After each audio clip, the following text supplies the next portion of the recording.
नमस्कार। वो किस तरह का व्यक्ति है? कभी ऐसा क्वेश्चन किसी से आपने किया है? किसी के साथ ऐसा डिस्कशन किया है किसी के बारे में? और जब हम इस तरह का डिस्कशन करते हैं कि वो किस तरह का व्यक्ति है, हम क्या जानना चाह रहे होते हैं? क्या हम उसकी फिजिकल अपीयरेंस के बारे में जानना चाह रहे होते हैं, या हम जानना चाहते हैं कि उसके विचार कैसे हैं, उसके अंदर क्या गुण हैं और क्या अवगुण हैं?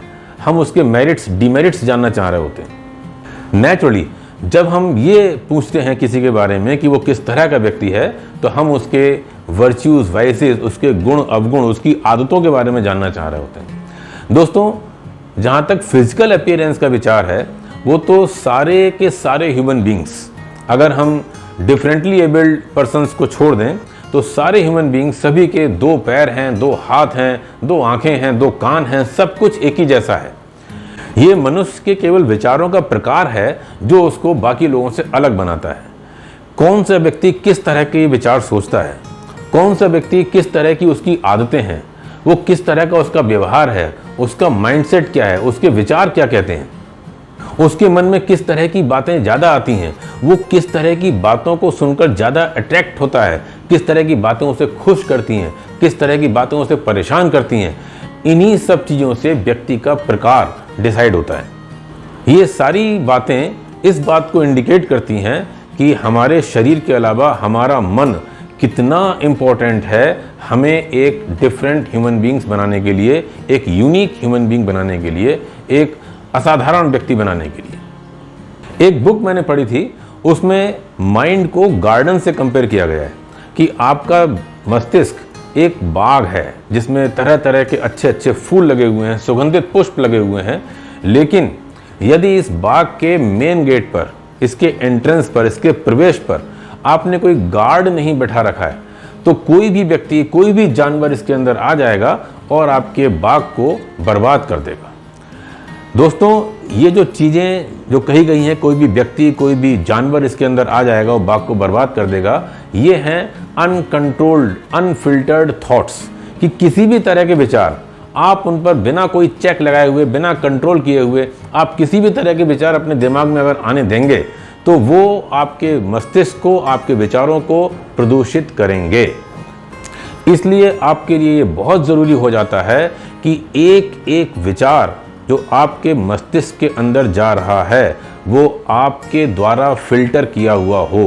केवल क्वालिटी थॉट्स ही आपके माइंड में जाने चाहिए ताकि आपका बाग एक सुंदर, अच्छे, सुगंधित पुष्पों का बाग बने। और ये ऐसे ही नहीं हो जाएगा, इसके लिए हमें प्रैक्टिस करनी पड़ेगी। अच्छे अच्छे विचारों को रोज अपनी कोशिश करके उनको सोचना होगा और वो अच्छे विचार हमें अपने मस्तिष्क में डालने होंगे। और जो पहले से बुरे, खतरनाक, नकारात्मक विचार जो हमारे मन में पड़े हुए हैं, वो कैसे बाहर निकलेंगे? वो स्वतः ही बाहर निकल जाएंगे। देखिए, कोई जग है, कोई जार है जिसमें गंदा पानी ऑलरेडी रखा हुआ है, आप उसमें स्वच्छ पानी को भरना शुरू कर दें, निरंतर लगातार उसमें स्वच्छ पानी डालते रहें। एक समय ऐसा आएगा कि वो सारा गंदा पानी बाहर निकल चुका होगा और जग के अंदर का पानी स्वच्छ हो चुका होगा। ठीक इसी तरह इस मन में जो हमारे नकारात्मक विचार भरे हुए हैं, वो सारे विचार अपने आप बाहर निकल जाएंगे यदि हम एक ऐसी प्रैक्टिस शुरू कर दें, एक ऐसा अभ्यास शुरू कर दें कि हम सकारात्मक विचारों को अपनी कोशिश करके डेली, प्रतिदिन, रोज के बेस पर हम उनको अंदर भेजते रहें। तो एक दिन ऐसा आएगा कि सारे नकारात्मक विचार बाहर जा चुके होंगे और आपका मस्तिष्क सकारात्मक विचारों का एक बहुत ही सुगंधित बाग होगा। वो अभ्यास कैसे करें, वो उसकी प्रैक्टिस कैसे करें, उस चीज़ के लिए ही मैं अब एक वीडियो बनाने जा रहा हूँ जो अगले लिंक में आपको भेजूँगा। उसके जो सकारात्मक विचार हैं उसको आप आदत डालें कि रोज़ सुबह उठने के बाद और रात में सोने से पहले उसको आप सुने। सोने से पहले तो आप ईयरफोन कान में लगाकर सो सकते हैं ताकि वो विचार सोते सोते आपके मस्तिष्क में चलते रहें और उन पर, आपके मस्तिष्क पर अच्छा प्रभावकारी असर डालें। और ऐसा करने पर मुझे लगता है कि 21 दिन के अंदर, क्योंकि ये भी मैंने किसी बुक में पढ़ा था कि किसी आदत को बदलने के लिए 21 दिन का समय पर्याप्त समय होता है। यदि आपने 21 दिन तक ये कर लिया तो मुझे लगता है कि आप बहुत ही एक अच्छे व्यक्तित्व के साथ उभर कर आएंगे। और आपके जीवन की क्वालिटी बहुत इंप्रूव कर चुकी होगी।